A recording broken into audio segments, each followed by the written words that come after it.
ಸ್ನೇಹಿತರೆ, ಇಂದು ನಾವು ಕೇಳಲಿರುವ ಕಥೆಯು ತನ್ನ ಪರಿಸ್ಥಿತಿಗೆ ಸೋಲದ ಒಬ್ಬ ಮಗನ ಬಗ್ಗೆ. ಅವನು ಪ್ರಾಮಾಣಿಕತೆ ಮತ್ತು ಮಾನವೀಯತೆಯ ಹಾದಿಯನ್ನು ಆರಿಸಿಕೊಂಡವನು. ಅವನ ಹೆಗಲ ಮೇಲೆ ಜವಾಬ್ದಾರಿಯ ದೊಡ್ಡ ಹೊರೆ ಇತ್ತು, ಆದರೂ ಅವನು ತನ್ನ ಬಳಿ ಬಂದವರನ್ನು ಎಂದಿಗೂ ಬರಿಗೈಲಿ ಕಳುಹಿಸಲಿಲ್ಲ. ಕೆಲವೊಮ್ಮೆ ನಾವು ಮಾಡುವ ಒಂದು ಸಣ್ಣ ಉಪಕಾರವು ನಮ್ಮ ಇಡೀ ಅದೃಷ್ಟವನ್ನೇ ಬದಲಾಯಿಸಿಬಿಡುತ್ತದೆ. ಹಾಗಾದರೆ ಬನ್ನಿ ಈ ಹೃದಯಸ್ಪರ್ಶಿ ಕಥೆಯನ್ನು ಕೇಳೋಣ. ನಾನು ಗಲ್ಲಿಗಳಲ್ಲಿ ಅಲೆದಾಡಿ ತರಕಾರಿ ಮಾರುವ ಕೆಲಸ ಮಾಡುತ್ತಿದ್ದೆ. ಕೆಲವೊಮ್ಮೆ ಒಂದೇ ಜಾಗದಲ್ಲಿ ಗಾಡಿ ನಿಲ್ಲಿಸಿ ತರಕಾರಿ ಮಾರುತ್ತಿದ್ದೆ. ಇದರಿಂದ ಆ ಭಾಗದ ಜನರು ನನ್ನ ಬಳಿ ಬಂದು ತರಕಾರಿ ಕೊಳ್ಳಲು ಸುಲಭವಾಗುತ್ತಿತ್ತು. ಒಂದು ದಿನ ಒಬ್ಬ ಹುಡುಗಿ ನನ್ನ ತರಕಾರಿ ಗಾಡಿಯ ಬಳಿ ಬಂದಳು. ಅವಳ ಜೊತೆಗೆ ಒಂದು ಮಗು ಕೂಡ ಇತ್ತು. ಆ ಮಗು ಪದೇ ಪದೇ ನನ್ನ ಬಳಿ ಟೊಮೆಟೊ ಕೇಳುತ್ತಿತ್ತು. ನಾನು ತಾಜಾ ಟೊಮೆಟೊಗಳಲ್ಲಿ ಒಂದನ್ನು ಆ ಮಗುವಿಗೆ ನೀಡಿದೆ. ಆಗ ಆ ಹುಡುಗಿ ಹೇಳಿದಳು, ನೀವು ನನಗೆ ಸಹಾಯ ಮಾಡುವುದಾದರೆ ದಯವಿಟ್ಟು ಇವತ್ತು ರಾತ್ರಿ ನಿಮ್ಮ ಮನೆಯಲ್ಲಿ ಇರಲು ಜಾಗ ಕೊಡಿ. ಯಾಕೆಂದರೆ ಈಗ ರಾತ್ರಿಯಾಗುತ್ತಿದೆ ಮತ್ತು ನಾನು ಸುರಕ್ಷಿತವಾಗಿದ್ದೇನೆ ಎಂದು ನನಗೆ ಅನಿಸುತ್ತಿಲ್ಲ. ನನ್ನನ್ನು ನಂಬಿ ಬೆಳಗಾಗುತ್ತಿದ್ದಂತೆಯೇ ನಾನು ಹೊರಟು ಹೋಗುತ್ತೇನೆ. ನನಗೆ ಆ ಪಾಪದ ಹುಡುಗಿಯ ಮೇಲೆ ಕರುಣೆ ಬಂತು ಮತ್ತು ಆ ಕಾರಣದಿಂದ ನಾನು ಅವಳನ್ನು ನನ್ನ ಮನೆಗೆ ಕರೆತಂದೆ. ಅವಳು ಇನ್ನೊಂದು ಕೋಣೆಗೆ ಹೋಗಿ ಮಲಗಿದಳು. ಆದರೆ ಮಧ್ಯರಾತ್ರಿಯ ಸುಮಾರಿಗೆ ಆ ಮಗು ಇದ್ದಕ್ಕಿದ್ದಂತೆ ಅಳುತ್ತಾ ನನ್ನ ಬಳಿ ಬಂದು ನನ್ನನ್ನು ಎಬ್ಬಿಸಿ ತನ್ನ ತಾಯಿಯ ಕೋಣೆಗೆ ಕರೆದುಕೊಂಡು ಹೋಯಿತು. ನಾನು ಕೋಣೆಯನ್ನು ಪ್ರವೇಶಿಸಿದ ತಕ್ಷಣ ಎದುರಿಗಿದ್ದ ದೃಶ್ಯವನ್ನು ಕಂಡು ನನ್ನ ಕಾಲುಗಳ ಕೆಳಗಿನ ನೆಲವೇ ಸರಿದಂತಾಯಿತು. ಯಾಕೆಂದರೆ ನನ್ನ ತಂದೆ ತಾಯಿ ನನ್ನನ್ನು ಬೆಳೆಸುವಲ್ಲಿ ಯಾವುದೇ ಕೊರತೆ ಮಾಡಿರಲಿಲ್ಲ. ತಮ್ಮ ಶಕ್ತಿಗನುಗುಣವಾಗಿ ನನಗೆ ಚೆನ್ನಾಗಿ ಓದಿಸಿದ್ದರು, ನನಗಾಗಿ ಎಲ್ಲವನ್ನೂ ಮಾಡಿದ್ದರು. ಆದರೆ ನಾನು ದೊಡ್ಡವನಾದ ಮೇಲೆ ಅವರ ಬಗ್ಗೆ ನಾನು ಏನು ಯೋಚಿಸಿದ್ದೆನೋ ಅದನ್ನು ಮಾಡಲು ನನಗೆ ಸಾಧ್ಯವಾಗುತ್ತಿರಲಿಲ್ಲ. ನನಗೆ ಸರಿಯಾದ ತಿಳುವಳಿಕೆ ಬಂದಾಗಿನಿಂದಲೂ ನಮ್ಮ ತಾಯಿ ಮನೆಯ ಅಗತ್ಯತೆಗಳು ಮತ್ತು ಖರ್ಚುಗಳಿಗಾಗಿ ಚಿಂತಿಸುವುದನ್ನು ನಾನು ನೋಡುತ್ತಲೇ ಬಂದಿದ್ದೆ. ನನ್ನ ತಂದೆ ಸಂಪಾದಿಸಿ ತರುತ್ತಿದ್ದ ಎಲ್ಲ ಹಣವನ್ನು ತಾಯಿಯ ಕೈಗೆ ನೀಡುತ್ತಿದ್ದರು. ಇದರಿಂದ ಅವಳು ಮನೆಯ ಜವಾಬ್ದಾರಿಯನ್ನು ನಿಭಾಯಿಸಬೇಕಿತ್ತು. ನನ್ನ ತಂದೆಯೊಬ್ಬ ಸಾಮಾನ್ಯ ಕೂಲಿ ಕಾರ್ಮಿಕರಾಗಿದ್ದರು ಮತ್ತು ದಿನವಿಡೀ ಕಷ್ಟಪಟ್ಟು ಕೆಲಸ ಮಾಡಿ ಸ್ವಲ್ಪ ಹಣವನ್ನು ಮಾತ್ರ ಸಂಪಾದಿಸುತ್ತಿದ್ದರು. ಆ ಹಣದಿಂದ ನಮ್ಮ ಮನೆಯ ಖರ್ಚು ನಡೆಯುವುದು ತುಂಬಾ ಕಷ್ಟಕರವಾಗಿತ್ತು. ಅದಕ್ಕೆ ಕಾರಣವೇನೆಂದರೆ ನಮ್ಮ ಮನೆಯಲ್ಲಿ ತಂದೆ ಒಬ್ಬರೇ ದುಡಿಯುವವರಾಗಿದ್ದರು ಮತ್ತು ತಿನ್ನುವವರು ನಾವು ಕನಿಷ್ಠ 5 ಜನರಿದ್ದೆವು. ನನಗಿಂತ 2 ಕಿರಿಯ ತಂಗಿಯರಿದ್ದರು. ಅಮ್ಮ ಮತ್ತು ಅಪ್ಪ ಹೇಗೋ ತಮ್ಮ ಹಸಿವನ್ನು ತಡೆದುಕೊಂಡು ಮನೆಯ ಖರ್ಚನ್ನು ನಿಭಾಯಿಸುತ್ತಿದ್ದರು. ನಾನು ಬಾಲ್ಯದಿಂದಲೇ ತುಂಬಾ ಕಾಳಜಿಯುಳ್ಳ ಮತ್ತು ತಿಳುವಳಿಕೆಯುಳ್ಳ ಮಗುವಾಗಿದ್ದೆ. ನನ್ನ ತಂದೆ ತಾಯಿಯ ತೊಂದರೆಗಳು ನನ್ನ ಕಣ್ಣಿಗೆ ಕಾಣಿಸುತ್ತಿದ್ದವು. ಅಮ್ಮ ಅಪ್ಪ ಎಂದಿಗೂ ನಮ್ಮ ಎದುರು ಮನೆಯ ಖರ್ಚಿನ ಬಗ್ಗೆ ಮಾತನಾಡುತ್ತಿರಲಿಲ್ಲ. ಆದರೆ ಅಮ್ಮ ಊಟ ಮಾಡುವಾಗ ಇದ್ದಕ್ಕಿದ್ದಂತೆ ತಟ್ಟೆಯನ್ನು ನೋಡಿ, ಇವತ್ತು ನನ್ನ ಹೊಟ್ಟೆ ಬೇಗ ತುಂಬಿತು, ಈಗ ನನಗೆ ಹಸಿವಿಲ್ಲ ಎಂದು ಹೇಳಿದಾಗ ನನಗೆ ಅರ್ಥವಾಗುತ್ತಿತ್ತು, ಬಹುಶಃ ಸಾರು ಅಥವಾ ಪಲ್ಯ ಕಡಿಮೆಯಾಗಿದೆ ಎಂದು. ನಮಗಾಗಿ ಅಮ್ಮ ತನ್ನ ಹಸಿವನ್ನು ಸಾಯಿಸಿಕೊಳ್ಳುತ್ತಿದ್ದುದನ್ನು ಕಂಡಾಗ ನನಗೆ ತುಂಬಾ ಬೇಸರವಾಗುತ್ತಿತ್ತು. ಅಪ್ಪ ದಿನವಿಡೀ ಕೆಲಸ ಮಾಡಿ ದಣಿದು ಮನೆಗೆ ಬಂದು ಅಮ್ಮನ ಕೈಗೆ ಹಣ ನೀಡಿದಾಗ ಅವರಿಬ್ಬರೂ ಸ್ವಲ್ಪ ಸಮಯ ಕೈಮುಗಿದು ಕುಳಿತುಕೊಳ್ಳುತ್ತಿದ್ದರು. ಇನ್ನು ಈ ಹಣದಲ್ಲಿ ನಾವು ನಾಳೆ ಏನು ತಿನ್ನಲು ಸಾಧ್ಯ ಎಂದು ಚಿಂತಿಸುತ್ತಿದ್ದರು. ಹಲವು ಬಾರಿ ಹಣ ತುಂಬಾ ಕಡಿಮೆಯಿದ್ದಾಗ ಅಮ್ಮ ಬೇಳೆ ಸಾರನ್ನು ತುಂಬಾ ತಿಳುವಾಗಿ ನೀರಾಗಿ ಮಾಡುತ್ತಿದ್ದರು. ಇದರಿಂದ ಅಂಗಡಿಯಿಂದ ತಂದ ಬೇಳೆಯು ಕನಿಷ್ಠ 2-3 ದಿನಗಳ ಕಾಲ ಬರಲಿ ಎಂದು ಅವರು ಹಾಗೆ ಮಾಡುತ್ತಿದ್ದರು. ಮನೆಯ ಈ ಪರಿಸ್ಥಿತಿಯು ನನ್ನ ಬಾಲ್ಯವನ್ನು ಬೇಗನೆ ಕಿತ್ತುಕೊಂಡಿತ್ತು ಮತ್ತು ನಾನು ನನ್ನ ವಯಸ್ಸಿಗಿಂತ ಹೆಚ್ಚಾಗಿ ಯೋಚಿಸಲು ಶುರುಮಾಡಿದ್ದೆ. ಒಂದು ದಿನ ನಾನು ಮನೆಯ ಅಂಗಳದಲ್ಲಿ ಉದಾಸೀನವಾಗಿ ಕುಳಿತಿದ್ದೆ. ಆಗ ನಾನು 6ನೇ ತರಗತಿಯಲ್ಲಿ ಓದುತ್ತಿದ್ದೆ. ನಾನು ನನ್ನ ತಾಯಿಯ ಬಳಿ ಹೋಗಿ ಕುಳಿತುಕೊಂಡು ಹೇಳಿದೆ, ಅಮ್ಮ, ನಾನು ನಾಳೆಯಿಂದ ಶಾಲೆಗೆ ಹೋಗುವುದಿಲ್ಲ. ನನ್ನ ಬಾಯಿಂದ ಶಾಲೆಗೆ ಹೋಗುವುದಿಲ್ಲ ಎಂಬ ಮಾತನ್ನು ಕೇಳಿ ಅವಳು ಆಶ್ಚರ್ಯದಿಂದ ನನ್ನನ್ನು ನೋಡಿದಳು ಮತ್ತು ಕೇಳಿದಳು, ಯಾಕೆ ನೀನು ಶಾಲೆಗೆ ಹೋಗುವುದಿಲ್ಲ? ನಿನಗೆ ಏನಾದರೂ ಬೇಕೇ? ಹಾಗಿದ್ದರೆ ಹೇಳು, ನಾನು ನಿನಗೆ ಕೊಡಿಸುತ್ತೇನೆ. ನಾನು ಮುಗ್ಧತೆಯಿಂದ ನನ್ನ ತಾಯಿಯ ಮುಖವನ್ನು ನೋಡಿದೆ ಮತ್ತು ತಲೆ ತಗ್ಗಿಸಿ ಹೇಳಿದೆ, ನಾನು ಕೂಡ ನಾಳೆಯಿಂದ ಅಪ್ಪನ ಜೊತೆ ಕೂಲಿ ಕೆಲಸಕ್ಕೆ ಹೋಗುತ್ತೇನೆ. ಇದರಿಂದ ಮನೆಗೆ ಹೆಚ್ಚು ಹಣ ಬರುತ್ತದೆ ಮತ್ತು ನಾವೆಲ್ಲರೂ ಹೊಟ್ಟೆ ತುಂಬಾ ಊಟ ಮಾಡಬಹುದು. ಹೀಗೆ ಹೇಳುತ್ತಾ ನಾನು ಮನೆಯ ಹೊರಬಾಗಿಲನ್ನು ನೋಡಿದೆ. ಆ ಬಾಗಿಲಿನ ಮರವು ಈಗ ತುಂಬಾ ದುರ್ಬಲವಾಗಿತ್ತು ಮತ್ತು ಅಲ್ಲಲ್ಲಿ ಗೆದ್ದಲು ಹಿಡಿದಿತ್ತು. ನನ್ನ ಮಾತನ್ನು ಕೇಳಿ ಅಮ್ಮ ಸಂಪೂರ್ಣವಾಗಿ ಮೌನವಾದಳು. ಅವಳಿಂದ ಯಾವುದೇ ಉತ್ತರ ಬರಲಿಲ್ಲ. ಬಹಳ ಹೊತ್ತಿನವರೆಗೆ ಮೌನ ಮುಂದುವರಿದಾಗ ನಾನು ಮತ್ತೆ ಅಮ್ಮನ ಕಡೆ ನೋಡಿದೆ. ಅವಳು ತನ್ನ ಸೀರೆಯ ಸೆರಗಿನಿಂದ ಮುಖ ಮುಚ್ಚಿಕೊಂಡು ಸದ್ದಿಲ್ಲದೆ ಅಳುತ್ತಿದ್ದಳು ಮತ್ತು ಕಣ್ಣೀರನ್ನು ಒರೆಸಿಕೊಳ್ಳುತ್ತಿದ್ದಳು. ಸ್ವಲ್ಪ ಸಮಯದ ನಂತರ ಅಮ್ಮ ನನ್ನನ್ನು ನೋಡಿ ಹೇಳಿದಳು, ಮಗನೇ, ನೀನು ಓದಿ ಬರೆದು ನಿನ್ನ ಜೀವನದಲ್ಲಿ ಒಂದು ಉನ್ನತ ಮಟ್ಟವನ್ನು ತಲುಪುವವರೆಗೆ ನಾನು ಎಂದಿಗೂ ಹೊಟ್ಟೆ ತುಂಬಾ ಊಟ ಮಾಡುವುದಿಲ್ಲ. ಆದರೆ ಮಗನೇ, ನೀನು ಈಗ ಓದಬೇಕು. ಯಾಕೆಂದರೆ ಕೂಲಿ ಕೆಲಸ ಮಾಡುವುದರಿಂದ ನಿನ್ನ ಭವಿಷ್ಯವನ್ನು ಉತ್ತಮವಾಗಿ ರೂಪಿಸಿಕೊಳ್ಳಲು ಎಂದಿಗೂ ಸಾಧ್ಯವಿಲ್ಲ. ಅದಕ್ಕಾಗಿಯೇ ನಾನು ಮತ್ತು ನಿನ್ನ ತಂದೆ ಇಚ್ಛಿಸುವುದು ಏನೆಂದರೆ ನೀನು ಮನಸ್ಸು ಕೊಟ್ಟು ಓದಬೇಕು ಮತ್ತು ದೊಡ್ಡವನಾದ ಮೇಲೆ ಒಬ್ಬ ಯಶಸ್ವಿ ವ್ಯಕ್ತಿಯಾಗಬೇಕು. ಅಮ್ಮನ ಮಾತುಗಳನ್ನು ನಾನು ತುಂಬಾ ಗಮನವಿಟ್ಟು ಕೇಳುತ್ತಿದ್ದೆ. ಆ ಮಾತುಗಳನ್ನು ಹೇಳುವಾಗ ಅವರ ಕಣ್ಣುಗಳಲ್ಲಿ ಭರವಸೆಯದ್ದು ಕಾಣುತ್ತಿತ್ತು. ಆ ಕಣ್ಣುಗಳಲ್ಲಿ ನನಗೆ ನನ್ನ ಜೀವನದ ಯಶಸ್ಸಿನ ಮತ್ತು ಒಬ್ಬ ದೊಡ್ಡ ವ್ಯಕ್ತಿಯಾಗುವ ಕನಸು ಕಾಣಿಸುತ್ತಿತ್ತು. ಅಮ್ಮ ಎಷ್ಟು ಆಸೆ ಮತ್ತು ನಂಬಿಕೆಯಿಂದ ಈ ಮಾತುಗಳನ್ನು ಹೇಳುತ್ತಿದ್ದರೆಂದರೆ ನಾನು ಕೇವಲ ಅವರ ಮುಖವನ್ನೇ ನೋಡುತ್ತಾ ನಿಂತುಬಿಟ್ಟೆ. ಅದೇ ಕ್ಷಣದಲ್ಲಿ ನಾನು ನಿರ್ಧರಿಸಿದೆ, ಏನೇ ಆದರೂ ಸರಿ, ನಾನು ನನ್ನ ತಾಯಿಯ ಕನಸನ್ನು ಮುರಿಯಲು ಬಿಡುವುದಿಲ್ಲ ಮತ್ತು ಮನಸ್ಸು ಕೊಟ್ಟು ಓದುತ್ತೇನೆ. ಇದರಿಂದ ನನ್ನ ಜೀವನದಲ್ಲಿ ಒಂದು ಉತ್ತಮ ಗುರಿಯನ್ನು ತಲುಪಬಲ್ಲೆ. ಈ ಪ್ರಯಾಣವು ಅಷ್ಟು ಸುಲಭವಾಗಿರುವುದಿಲ್ಲ, ಬದಲಾಗಿ ತುಂಬಾ ಕಠಿಣವಾಗಿರುತ್ತದೆ ಎಂಬುದು ನನಗೆ ಚೆನ್ನಾಗಿ ತಿಳಿದಿತ್ತು. ಹೊಟ್ಟೆ ತುಂಬಾ ತಿನ್ನಲು ರೊಟ್ಟಿ ಸಿಗದ ಮನೆಯಲ್ಲಿ ಓದಿನ ಮೇಲೆ ಸಂಪೂರ್ಣ ಗಮನ ಹರಿಸುವುದು ಸುಲಭದ ಮಾತಲ್ಲ. ಆದರೆ ಈ ಎಲ್ಲಾ ಕೆಟ್ಟ ಆಲೋಚನೆಗಳನ್ನು ತಲೆಯಿಂದ ಕೊಡವಿ ಹಾಕಿ ನಾನು ಓದಿನಲ್ಲಿ ಕಷ್ಟಪಟ್ಟು ಶ್ರಮಿಸಲೇಬೇಕು ಎಂದು ಮತ್ತೆ ದೃಢಸಂಕಲ್ಪ ಮಾಡಿದೆ. ಅಮ್ಮನನ್ನು ಅಲ್ಲೇ ಕೂರಿಸಿ ನಾನು ಮತ್ತೆ ನನ್ನ ಕೋಣೆಗೆ ಮರಳಿದೆ. ಯಾಕೆಂದರೆ ಈಗ ನಾನು ಓದಿನ ಕಡೆ ಗಮನ ಕೊಡಬೇಕಿತ್ತು. ಯಾವ ಬೆಲೆಯನ್ನಾದರೂ ತೆತ್ತು ನಾನು ನನ್ನ ತಾಯಿಯ ಆಸೆಯನ್ನು ಪೂರೈಸಲು ಬಯಸಿದ್ದೆ. ಇದನ್ನು ಮಾಡಲು ನನಗೆ ಸಾಧ್ಯವಾಗುತ್ತದೆಯೇ ಇಲ್ಲವೇ ಎಂಬ ಅರಿವು ನನಗಿರಲಿಲ್ಲ. ಆದರೆ ನಾನು ಆ ಹಾದಿಯಲ್ಲಿ ನಡೆಯಲು ನಿರ್ಧರಿಸಿದ್ದೆ. ಅಂದಿನವರೆಗೂ ನಾನು ಒಬ್ಬ ಸಾಧಾರಣ ವಿದ್ಯಾರ್ಥಿಯಾಗಿದ್ದೆ. ನನಗೆ ಓದಿನ ಬಗ್ಗೆ ಅಂತಹ ವಿಶೇಷ ಆಸಕ್ತಿಯೇನೂ ಇರಲಿಲ್ಲ. ಆದರೆ ಅಮ್ಮನ ಮಾತುಗಳನ್ನು ಕೇಳಿದ ಮೇಲೆ ನಾನು ನಿಜವಾಗಿಯೂ ಜೀವನದಲ್ಲಿ ಉನ್ನತ ಸ್ಥಾನಕ್ಕೇರಬೇಕೆಂದರೆ ಓದಿನಲ್ಲಿ ತುಂಬಾ ಕಷ್ಟಪಡಬೇಕು ಎಂದು ನಿರ್ಧರಿಸಿದೆ. ಇದರ ನಂತರ ನಾನು ಶ್ರದ್ಧೆಯಿಂದ ಓದಲು ಶುರುಮಾಡಿದೆ. ಆದರೆ ಈ ಮಧ್ಯೆ ನಮ್ಮ ಆರ್ಥಿಕ ಪರಿಸ್ಥಿತಿ ಎಷ್ಟು ಹದಗೆಟ್ಟಿತೆಂದರೆ ತಂದೆಯ ಕಡಿಮೆ ಆದಾಯದ ಕಾರಣದಿಂದಾಗಿ ನನ್ನ ಇಬ್ಬರು ತಂಗಿಯರನ್ನು ಶಾಲೆಯಿಂದ ಬಿಡಿಸಬೇಕಾಯಿತು. ಅಪ್ಪನಿಗೆ ಒಬ್ಬರ ಫೀಸ್ ಮಾತ್ರ ಕಟ್ಟಲು ಸಾಧ್ಯವಿತ್ತು. ಈ ಕಾರಣದಿಂದಾಗಿ ಅವರು ಇಬ್ಬರು ಹೆಣ್ಣು ಮಕ್ಕಳನ್ನು ಶಾಲೆಯಿಂದ ಹೊರತಂದರು. ನಾನು ಅಪ್ಪನಿಗೆ ಬೇಡವೆಂದು ಹೇಳಿದೆ. ಅವರಿಬ್ಬರೂ ಶಾಲೆಯಲ್ಲಿ ಓದಲಿ, ನನ್ನ ಹೆಸರನ್ನು ಶಾಲೆಯಿಂದ ತೆಗೆಸಿಬಿಡಿ ಎಂದು ಕೇಳಿಕೊಂಡೆ. ಆದರೆ ಅಪ್ಪ ನನ್ನ ಹೆಗಲ ಮೇಲೆ ಕೈಯಿಟ್ಟು ಹೇಳಿದರು, ಯಾವ ದಿನ ನೀನು ಯೋಗ್ಯ ವ್ಯಕ್ತಿಯಾಗುತ್ತೀಯೋ ಅಂದು ನನ್ನ ಈ ಮನಸ್ಸಿನ ನೋವು ದೂರವಾಗುತ್ತದೆ. ನನ್ನ ಇಬ್ಬರು ಹೆಣ್ಣುಮಕ್ಕಳ ಓದನ್ನು ನಿಲ್ಲಿಸಿದೆ ಎಂಬ ನೋವು ಅಂದು ಮಾಯವಾಗುತ್ತದೆ. ಇದನ್ನು ಹೇಳುವಾಗ ಅಪ್ಪ ತುಂಬಾ ದುಃಖಿತರಾಗಿದ್ದರು. ಶಾಲೆಯಿಂದ ಹೆಸರು ತೆಗೆದ ಕಾರಣ ಮತ್ತು ಓದು ನಿಂತು ಹೋದ ಕಾರಣ ನನ್ನ ಇಬ್ಬರು ತಂಗಿಯರು ತುಂಬಾ ಅತ್ತರು. ನಿಮ್ಮ ಅಣ್ಣ ಓದಿ ಬರೆದು ದೊಡ್ಡವನಾದ ಮೇಲೆ ನೀವು ಏನನ್ನು ಬಯಸುತ್ತೀರೋ ಆ ನಿಮ್ಮ ಎಲ್ಲಾ ಆಸೆಗಳನ್ನು ಅವನು ಪೂರೈಸುತ್ತಾನೆ ಎಂದು ಹೇಳುತ್ತಾ ಅಮ್ಮ ಅವರಿಬ್ಬರಿಗೂ ಧೈರ್ಯ ತುಂಬಲು ಪ್ರಯತ್ನಿಸಿದರು. ಅಮ್ಮ ಮತ್ತು ಅಪ್ಪ ಇಬ್ಬರು ತಂಗಿಯರನ್ನು ಸಮಾಧಾನಪಡಿಸಲು ಪ್ರಯತ್ನಿಸುತ್ತಿದ್ದರು. ನಾನು ಮೂಲೆಯಲ್ಲಿ ನಿಂತು ಯೋಚಿಸುತ್ತಿದ್ದೆ, ಯಾವ ದಿನ ನಾನು ಯಶಸ್ವಿಯಾಗುತ್ತೇನೋ ಅಂದು ನನ್ನ ಮನೆಯವರಿಗೆ ಯಾವುದೇ ವಸ್ತುವಿನ ಕೊರತೆಯಾಗದಂತೆ ನೋಡಿಕೊಳ್ಳುತ್ತೇನೆ ಎಂದು. ಆ ದಿನದ ನಂತರ ನಾನು ಎಂದಿಗೂ ಹಿಂತಿರುಗಿ ನೋಡಲಿಲ್ಲ ಮತ್ತು ತುಂಬಾ ಮನಸ್ಸು ಕೊಟ್ಟು ಓದಲು ಶುರುಮಾಡಿದೆ. ಇದರ ಫಲವಾಗಿ ನಾನು ಪ್ರತಿ ತರಗತಿಯಲ್ಲಿಯೂ ಪ್ರಥಮ ಸ್ಥಾನದಲ್ಲಿ ಫಸ್ಟ್ ಬರತೊಡಗಿದೆ. ನಾನು ಪರೀಕ್ಷೆಯ ಫಲಿತಾಂಶವನ್ನು ತಂದು ಅಮ್ಮ ಮತ್ತು ಅಪ್ಪನಿಗೆ ತೋರಿಸಿದಾಗ ಅವರಿಬ್ಬರೂ ತುಂಬಾ ಸಂತೋಷಪಡುತ್ತಿದ್ದರು. 12ನೇ ತರಗತಿಯಲ್ಲಿಯೂ ನಾನು ಉತ್ತಮ ಅಂಕಗಳೊಂದಿಗೆ ಉತ್ತೀರ್ಣನಾದೆ. ಇದರ ನಂತರ ನಾನು ಕಾಲೇಜಿಗೆ ಪ್ರವೇಶ ಪಡೆದೆ. ಆದರೆ ಇದರ ಜೊತೆಗೆ ಸಣ್ಣಪುಟ್ಟ ಕೆಲಸಗಳನ್ನು ಮಾಡಲು ಶುರುಮಾಡಿದೆ. ಈ ರೀತಿಯಾಗಿ ನಾನು ನನ್ನ ಓದಿನ ಖರ್ಚನ್ನು ನಾನೇ ಭರಿಸತೊಡಗಿದೆ ಮತ್ತು ಅಪ್ಪನ ಹೆಗಲ ಮೇಲಿನ ಹೊರೆ ಸಾಕಷ್ಟು ಮಟ್ಟಿಗೆ ಕಡಿಮೆಯಾಯಿತು.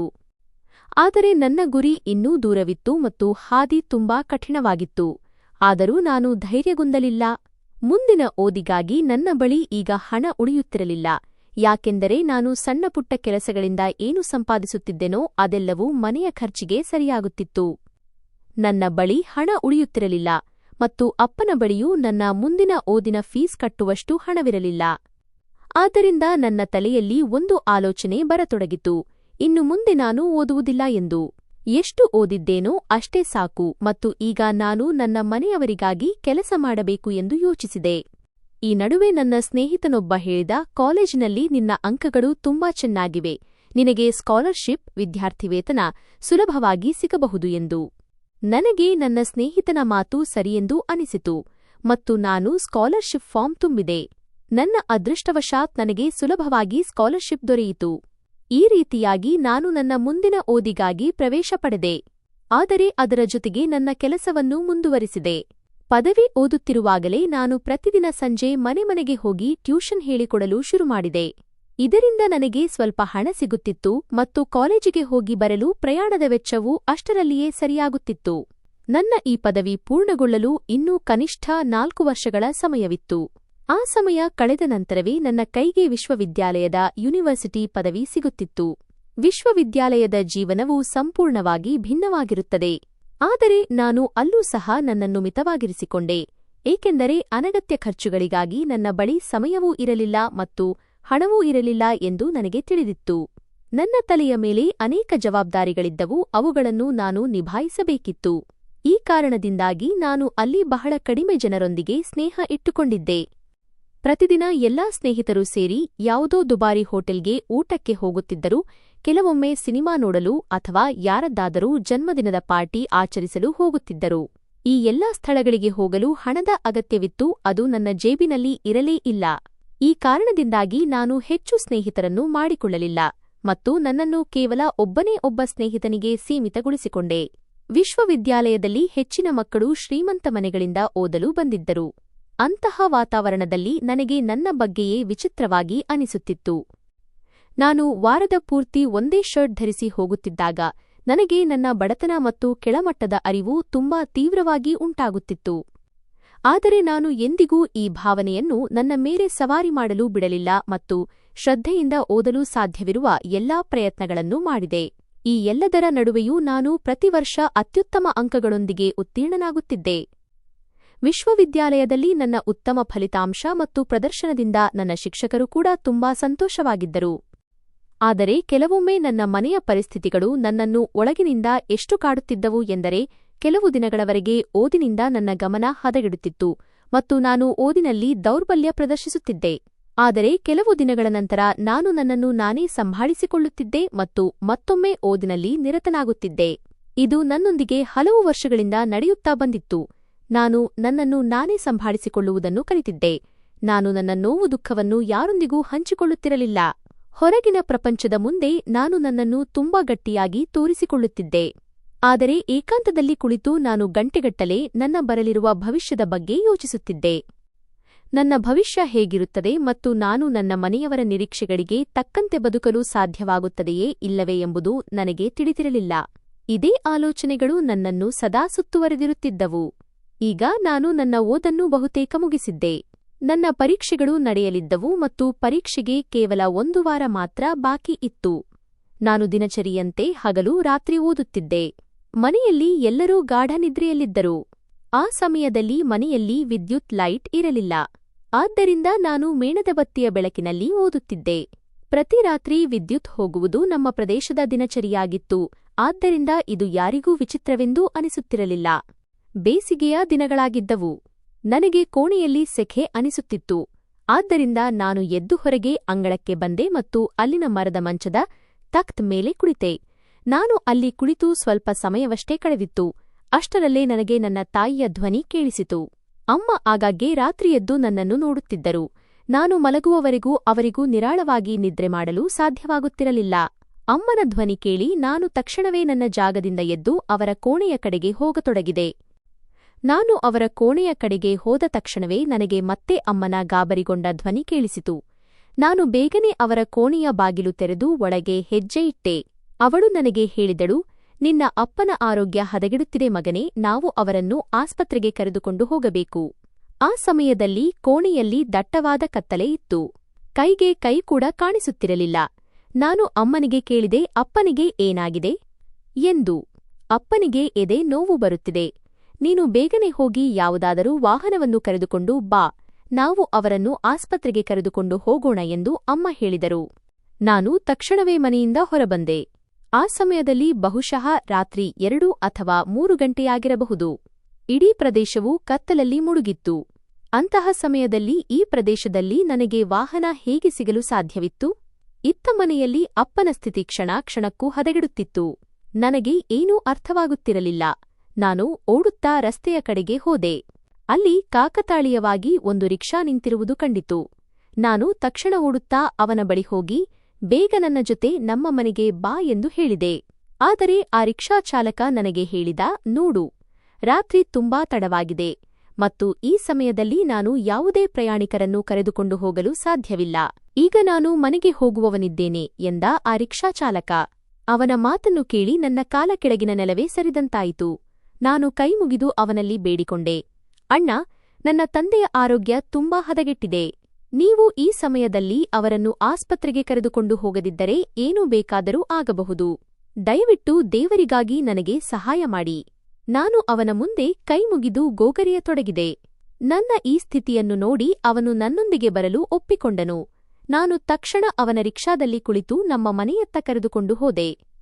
ನಾವು ಮನೆಗೆ ತಲುಪಿದಾಗ ಅಮ್ಮ ಬಾಗಿಲಲ್ಲಿ ನಿಂತು ಜೋರಾಗಿ ಅಳುತ್ತಿದ್ದರು, ಏಕೆಂದರೆ ಅಪ್ಪನ ಸ್ಥಿತಿ ತುಂಬಾ ಗಂಭೀರವಾಗಿತ್ತು. ನಾನು ಬೇಗನೆ ಅಪ್ಪನನ್ನು ರಿಕ್ಷಾದಲ್ಲಿ ಕೂರಿಸಿದೆ ಮತ್ತು ಇನ್ನೊಂದು ಬದಿಯಿಂದ ಅಮ್ಮ ಕೂಡ ಬಂದು ಕುಳಿತರು. ಅಮ್ಮ ಇಬ್ಬರು ತಂಗಿಯರಿಗೆ ಬಾಗಿಲನ್ನು ಸರಿಯಾಗಿ ಹಾಕಿಕೊಳ್ಳಲು ಹೇಳಿದರು. ನಂತರ ನಾವು ಅಪ್ಪನನ್ನು ಕರೆದುಕೊಂಡು ಆಸ್ಪತ್ರೆಗೆ ಹೊರಟೆವು. ಆಸ್ಪತ್ರೆಗೆ ತಲುಪಿದ ತಕ್ಷಣ ಅಪ್ಪನನ್ನು ತುರ್ತು ಚಿಕಿತ್ಸಾ ಘಟಕಕ್ಕೆ ಎಮರ್ಜೆನ್ಸಿ ಕರೆದೊಯ್ಯಲಾಯಿತು. ವೈದ್ಯರ ಪ್ರಕಾರ ಅಪ್ಪನಿಗೆ ಹೃದಯಾಘಾತ, ಹಾರ್ಟ್ ಅಟ್ಯಾಕ್ ಆಗಿತ್ತು. ನಾನು ಮತ್ತು ಅಮ್ಮ ಹೊರಗೆ ಕುಳಿತಿದ್ದೆವು. ಅಮ್ಮ ಸತತವಾಗಿ ಅಳುತ್ತಿದ್ದರು. ಅಪ್ಪನಿಗೆ ಏನೂ ಆಗುವುದಿಲ್ಲ ಎಂದು ನಾನು ಅವರಿಗೆ ಸಮಾಧಾನ ಹೇಳುತ್ತಿದ್ದೆ. ಆದರೆ ಆ ಸಮಯದಲ್ಲಿ ಯಾವುದೇ ಸಮಾಧಾನ ಅಮ್ಮನ ಮೇಲೆ ಪ್ರಭಾವ ಬೀರುತ್ತಿರಲಿಲ್ಲ. ವೈದ್ಯರು ಕೂಡ ಯಾವುದೇ ಭರವಸೆಯ ಉತ್ತರವನ್ನು ನೀಡಿರಲಿಲ್ಲ. ಅಪ್ಪ ತುರ್ತು ಚಿಕಿತ್ಸಾ ಘಟಕಕ್ಕೆ ಹೋಗಿ ಬಹಳ ಸಮಯವಾಗಿತ್ತು, ಆದರೂ ವೈದ್ಯರು ಇನ್ನೂ ಹೊರಗೆ ಬಂದಿರಲಿಲ್ಲ. ನನ್ನ ಮತ್ತು ಅಮ್ಮನ ಕಣ್ಣುಗಳು ಸದಾ ಆ ಬಾಗಿಲಿನ ಮೇಲೆಯೇ ನೆಟ್ಟಿದ್ದವು. ಅಂತಿಮವಾಗಿ ಬಹಳ ಹೊತ್ತಿನ ನಂತರ ವೈದ್ಯರು ಹೊರಗೆ ಬಂದು ಅಪ್ಪನನ್ನು ರಾತ್ರಿಯಿಡೀ ಆಸ್ಪತ್ರೆಯಲ್ಲೇ ಇರಿಸಬೇಕಾಗುತ್ತದೆ ಎಂದು ಹೇಳಿದರು. ಅಪ್ಪನ ಆರೋಗ್ಯ ಈಗ ಸ್ವಲ್ಪಮಟ್ಟಿಗೆ ಸುಧಾರಿಸಿತ್ತು. ನಾನು ಅಮ್ಮನನ್ನು ಬಲವಂತವಾಗಿ ಮನೆಗೆ ಕಳುಹಿಸಿಕೊಟ್ಟು ನಾನೇ ಅಲ್ಲಿ ಉಳಿದುಕೊಂಡೆ. ಮರುದಿನ ನನ್ನ ಪರೀಕ್ಷೆ ಎಕ್ಸಾಮ್ ಇದ್ದ ಕಾರಣ ನಾನು ಮನೆಗೆ ಹೋಗಬೇಕೆಂದು ಅಮ್ಮ ಬಯಸಿದ್ದರು. ಆದರೆ ನನಗೆ ಅಪ್ಪನಿಗಿಂತ ಮಿಗಿಲಾದದ್ದು ಯಾವುದೂ ಇರಲಿಲ್ಲ. ಆದ್ದರಿಂದ ನಾನು ಆಸ್ಪತ್ರೆಯಲ್ಲೇ ಉಳಿದುಕೊಂಡೆ.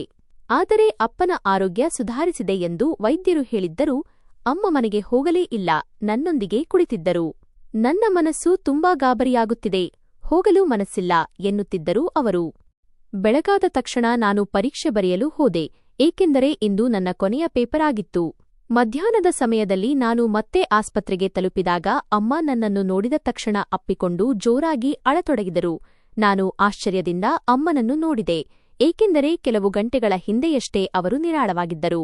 ನಂತರ ಅಮ್ಮ ನೀಡಿದ ಆ ಸುದ್ದಿ ನನ್ನ ಇಡೀ ಪ್ರಪಂಚವನ್ನೇ ನಾಶಪಡಿಸಿತು. ನೀನು ಇಲ್ಲಿಗೆ ಬರುವ ಸ್ವಲ್ಪ ಸಮಯದ ಮೊದಲೇ ನಿನ್ನ ಅಪ್ಪ ತೀರಿಕೊಂಡರು ಎಂದು ಅವರು ಹೇಳಿದರು. ಇದನ್ನು ಕೇಳಿ ನಾನು ಇದ್ದ ಜಾಗದಲ್ಲೇ ಕಲ್ಲಿನಂತೆ ನಿಂತುಬಿಟ್ಟೆ. ಆ ಕ್ಷಣದಲ್ಲಿ ನನ್ನ ಹೃದಯ ದುಃಖದಿಂದ ಒಡೆಯುತ್ತಿತ್ತು. ಆದರೆ ನಾನು ಧೈರ್ಯ ತಂದುಕೊಳ್ಳಬೇಕಿತ್ತು ಮತ್ತು ನನ್ನ ತಾಯಿ ಹಾಗೂ ತಂಗಿಯರಿಗೆ ಆಸರೆಯಾಗಬೇಕಿತ್ತು. ಅಮ್ಮ ತೀವ್ರವಾಗಿ ಅಳುತ್ತಿದ್ದರು ಮತ್ತು ನನ್ನ ಕಣ್ಣುಗಳಿಂದಲೂ ನಿರಂತರವಾಗಿ ಕಣ್ಣೀರು ಹರಿಯುತ್ತಿತ್ತು. ನಮ್ಮ ಮೇಲೆ ದೊಡ್ಡ ವಿಪತ್ತೇ ಎರಗಿ ಬಂದಂತಾಗಿತ್ತು. ಸ್ವಲ್ಪ ಸಮಯದ ನಂತರ ಅಪ್ಪನನ್ನು ಮನೆಗೆ ಕರೆದೊಯ್ಯುವ ವ್ಯವಸ್ಥೆಯಾಯಿತು. ನಾವು ಅಪ್ಪನನ್ನು ಮನೆಗೆ ತಲುಪಿಸುವಾಗ ಸಂಜೆಯಾಗುತ್ತಿತ್ತು. ಮನೆಯಲ್ಲಿ ಎಲ್ಲಾ ಸಂಬಂಧಿಕರು ಜಮಾಯಿಸಿದ್ದರು. ನನ್ನ ತಂಗಿಯರು ಕೂಡ ಜೋರಾಗಿ ಅಳುತ್ತಿದ್ದರು. ಆದರೆ ನಾನು ಎಲ್ಲರ ಮುಂದೆ ನನ್ನನ್ನು ಗಟ್ಟಿಯಾಗಿ ತೋರಿಸಿಕೊಳ್ಳುತ್ತಾ ಎಲ್ಲಾ ವ್ಯವಸ್ಥೆಗಳನ್ನೂ ಮಾಡತೊಡಗಿದೆ. ಸ್ವಲ್ಪ ಸಮಯದ ನಂತರ ಅಪ್ಪನ ಅಂತ್ಯ ಸಂಸ್ಕಾರ ನಡೆಯಿತು. ನಾನು ಅವರ ಚಿತೆ ಉರಿಯುವುದನ್ನು ನೋಡುತ್ತಿದ್ದೆ ಮತ್ತು ಅಲ್ಲಿಯೇ ಕುಳಿತು ಬಹಳ ಹೊತ್ತು ಅತ್ತೆ. ನನ್ನ ಅಪ್ಪ ನನ್ನನ್ನು ಒಬ್ಬ ಯಶಸ್ವಿ ಮನುಷ್ಯನನ್ನಾಗಿ ನೋಡಲು ಬಯಸಿದ್ದರು. ಆದರೆ ಅವರ ಜೀವನ ಅವರಿಗೆ ಅಷ್ಟು ಸಮಯವನ್ನು ನೀಡಲಿಲ್ಲ. ಆ ಕ್ಷಣದಲ್ಲಿ ನನ್ನ ಹೃದಯ ಚೂರಾಗುತ್ತಿತ್ತು, ಏಕೆಂದರೆ ಅಪ್ಪ ಪ್ರತಿ ಹೆಜ್ಜೆಯಲ್ಲೂ ನನಗೆ ಸಾಥ್ ನೀಡಿದ್ದರು. ಇಂದು ಅವರು ಹೋದ ಮೇಲೆ ನಾನು ತುಂಬಾ ಒಂಟಿಯಾದಂತೆ ಅನುಭವಿಸುತ್ತಿದ್ದೆ. ತಂದೆಯ ನೆರಳು ತಲೆಯ ಮೇಲಿಂದ ಹೋದ ಮೇಲೆ ಹೇಗನಿಸುತ್ತದೆ ಎಂಬುದು ನನಗೆ ಚೆನ್ನಾಗಿ ಅರ್ಥವಾಯಿತು. ಅಪ್ಪ ಇಬ್ಬರು ತಂಗಿಯರ ಮದುವೆಯ ಚಿಂತೆಯನ್ನು ಮನಸ್ಸಿನಲ್ಲಿಟ್ಟುಕೊಂಡೇ ಈ ಲೋಕವನ್ನು ಬಿಟ್ಟು ಹೋಗಿದ್ದರು.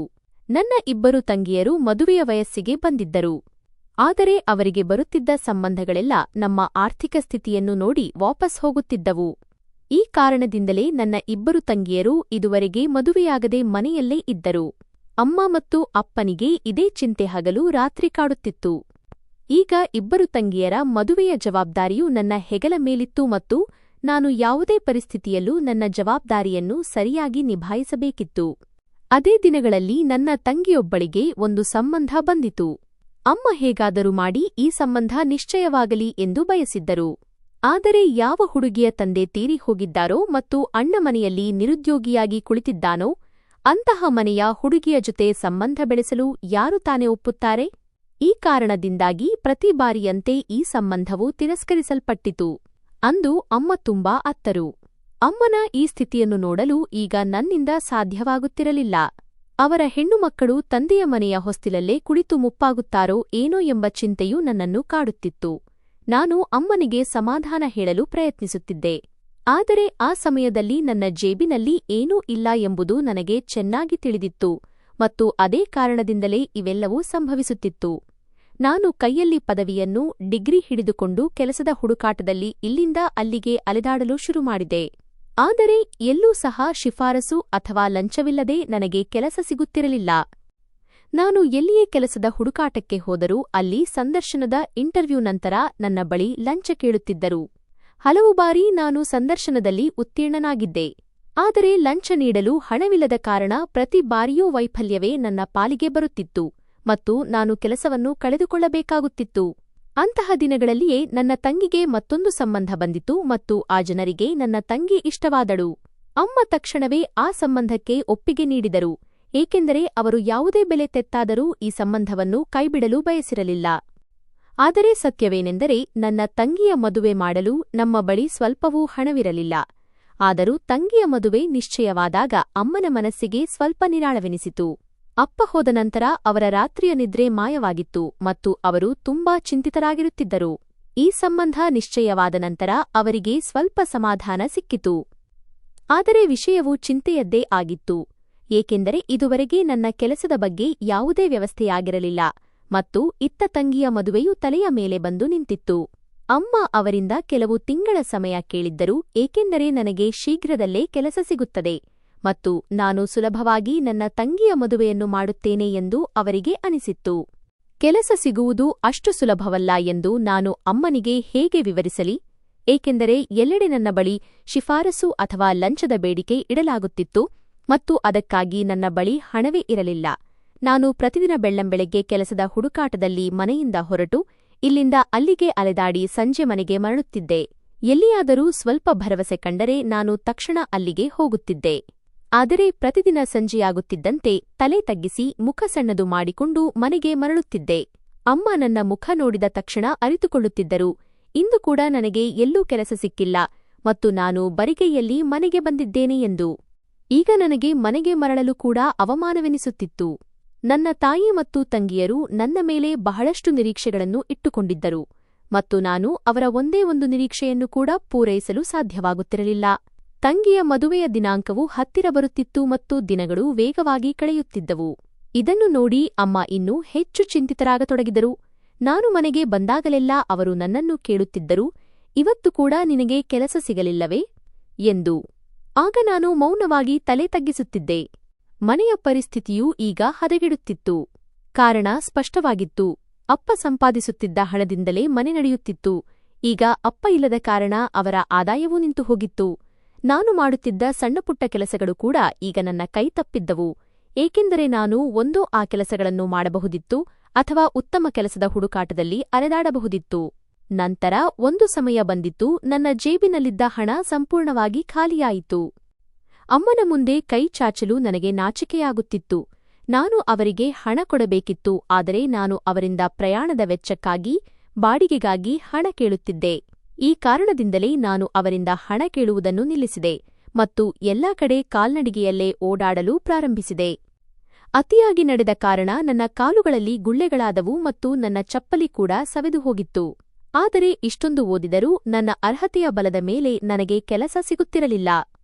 ಹೀಗೆ ಅಲೆದಾಡಿದ ನಂತರ ನನಗೆ ಕೆಲಸ ಸಿಗುವುದು ಅಸಾಧ್ಯ ಮತ್ತು ಮನೆಯ ಪರಿಸ್ಥಿತಿಯು ನಿರಂತರವಾಗಿ ಹದಗೆಡುತ್ತಿದೆ ಎಂದು ಅರ್ಥವಾದಾಗ ನಾನು ಬೇರೆ ಏನನ್ನಾದರೂ ಏಕೆ ಮಾಡಬಾರದು ಎಂದು ಯೋಚಿಸಿದೆ.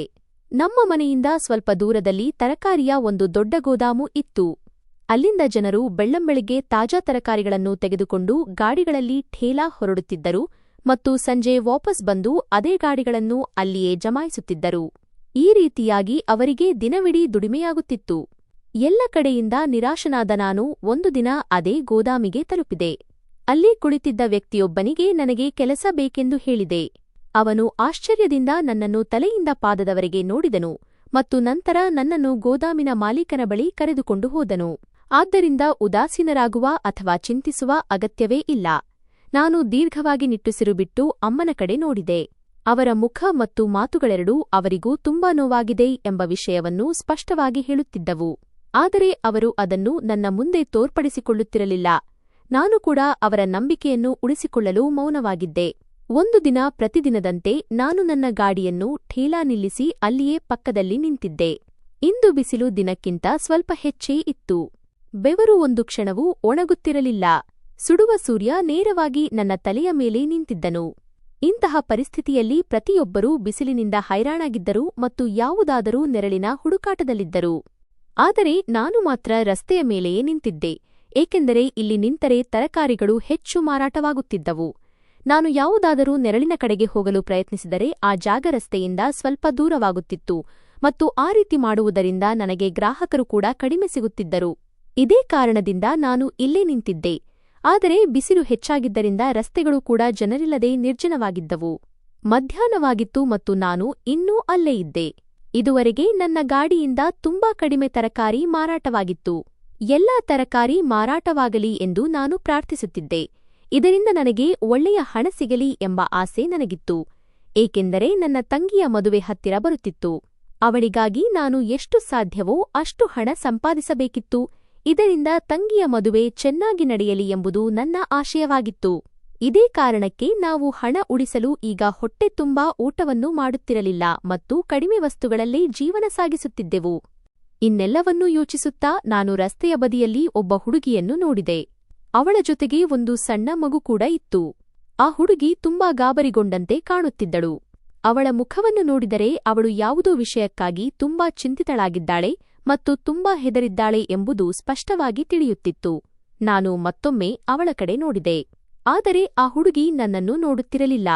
ಅವಳು ಪದೇ ಪದೇ ಇತ್ತ ಅತ್ತ ನೋಡುತ್ತಿದ್ದಳು. ಬಹುಶಃ ಅವಳು ಯಾರಿಂದಲೋ ಅಡಗಿಕೊಳ್ಳಲು ಪ್ರಯತ್ನಿಸುತ್ತಿದ್ದಳು. ನಾನು ಬಹಳ ಹೊತ್ತಿನವರೆಗೆ ಆ ಹುಡುಗಿಯ ನಡವಳಿಕೆ ಮತ್ತು ಅವಳ ಮುಖದ ಹಾವಭಾವಗಳನ್ನು ಗಮನಿಸುತ್ತಿದ್ದೆ. ಅಷ್ಟರಲ್ಲಿ ಆ ಹುಡುಗಿ ಅಲ್ಲಿಂದ ಸರಿದು ನನ್ನ ಗಾಡಿಯ ಬಳಿ ಬಂದು ನಿಂತುಕೊಂಡಳು.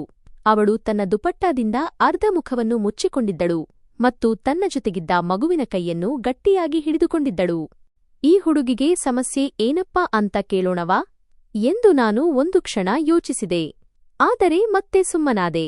ಒಂದು ವೇಳೆ ಆ ಹುಡುಗಿ ನನ್ನ ಮೇಲೆಯೇ ಕೂಗಾಡಿದರೆ ಏನು ಮಾಡುವುದು ಎಂಬ ಕಾರಣಕ್ಕೆ ನಾನು ಮೌನವಾಗಿ ಅವಳನ್ನು ನೋಡುತ್ತಿದ್ದೆ. ಅವಳ ಜೊತೆಗಿದ್ದ ಆ ಮಗು ತುಂಬಾ ದಣಿದಂತೆ ಕಾಣುತ್ತಿತ್ತು. ಬಿಸಿಲಿನ ಕಾರಣದಿಂದ ಆ ಮಗುವಿನ ಮುಖ ಕೆಂಪಾಗಿತ್ತು. ನೋಡಲು ಅವರಿಬ್ಬರೂ ಯಾವುದೋ ಒಳ್ಳೆಯ ಮನೆಯವರಂತೆ ಕಾಣುತ್ತಿದ್ದರು. ಹೀಗಿರುವಾಗ ಅವರಿಬ್ಬರೂ ಈ ರೀತಿ ರಸ್ತೆಯ ಮಧ್ಯೆ ಇಷ್ಟೊಂದು ಹೊತ್ತು ನಿಂತಿರುವುದು ನನಗೆ ಅರ್ಥವಾಗುತ್ತಿರಲಿಲ್ಲ. ಸ್ವಲ್ಪ ಸಮಯದ ನಂತರ ಆ ಮಗು ಆ ಹುಡುಗಿಗೆ ತನಗೆ ಹಸಿವಾಗುತ್ತಿದೆ ಎಂದು ಹೇಳಿತು. ಆಗ ಆ ಹುಡುಗಿ ಮಗುವನ್ನು ನೋಡಿ, ಸ್ವಲ್ಪ ಹೊತ್ತು ತಡಿ, ನಾನು ತಿನ್ನಲು ಏನಾದರೂ ತೆಗೆದುಕೊಳ್ಳುತ್ತೇನೆ ಎಂದು ಹೇಳಿದಳು. ಆದರೆ ಆ ಮಗು ಬಹುಶಃ ಬಹಳ ಹೊತ್ತಿನಿಂದ ಹಸಿದಿರಬೇಕು. ಅದಕ್ಕೆ ಅದು ಅಳಲು ಶುರುಮಾಡಿತು. ಆದರೂ ಆ ಹುಡುಗಿ ಆ ಮಗುವಿಗಾಗಿ ಏನನ್ನೂ ತಿನ್ನಲು ಕೊಳ್ಳಲು ಹೋಗಲಿಲ್ಲ. ನಾನು ಗಮನವಿಟ್ಟು ಆ ಹುಡುಗಿಯನ್ನು ನೋಡಿದಾಗ ಅವಳ ಕೈಯಲ್ಲಿ ಯಾವುದೇ ಪರ್ಸ್ ಕೂಡ ಇರಲಿಲ್ಲ. ಇವಳ ಹತ್ತಿರ ಹಣವಿಲ್ಲ ಎಂಬುದು ನನಗೆ ಅರ್ಥವಾಯಿತು. ಅದಕ್ಕೆ ಅವಳು ಆ ಮಗುವಿಗೆ ತಿನ್ನಲು ಏನನ್ನೂ ಕೊಡಿಸಲು ಸಾಧ್ಯವಾಗುತ್ತಿರಲಿಲ್ಲ. ಆ ಮಗು ಮತ್ತೆ ನನ್ನ ಗಾಡಿಯನ್ನು ನೋಡಿದಾಗ ತನ್ನ ಜೊತೆಗಿದ್ದ ಹುಡುಗಿಯ ಹತ್ತಿರ ತನಗೆ ಟೊಮೆಟೊ ತಿನ್ನಲು ಬಿಡಿ ಎಂದು ಹಠ ಮಾಡಲು ಶುರುಮಾಡಿತು. ಆದರೆ ಆ ಹುಡುಗಿ ಈ ವಿಷಯಕ್ಕಾಗಿ ಮಗುವನ್ನು ಬೈದಳು. ಸ್ವಲ್ಪ ಹೊತ್ತು ಆ ಮಗು ಸುಮ್ಮನಾಯಿತು. ಆದರೆ ಮತ್ತೆ ಗಾಡಿಯ ಮೇಲಿದ್ದ ಟೊಮೆಟೊಗಳನ್ನು ನೋಡಿ ಹಠ ಮಾಡಲು ಶುರುಮಾಡಿತು. ಆ ಹುಡುಗಿ ಒಮ್ಮೆ ಮಗುವನ್ನು ಬೈಯುತ್ತಿದ್ದಳು, ಇನ್ನೊಮ್ಮೆ ಪ್ರೀತಿಯಿಂದ ಸಮಾಧಾನಪಡಿಸುತ್ತಿದ್ದಳು. ಬಹಳ ಹೊತ್ತಿನವರೆಗೆ ನಾನು ಇದನ್ನೆಲ್ಲ ನೋಡುತ್ತಿದ್ದೆ, ಆದರೆ ನನ್ನಿಂದ ಸಹಿಸಲು ಸಾಧ್ಯವಾಗಲಿಲ್ಲ. ಅದು ಒಂದು ಮುಗ್ಧ ಮಗು ಮತ್ತು ಹಸಿವಿನಿಂದ ಅಳುತ್ತಿತ್ತು.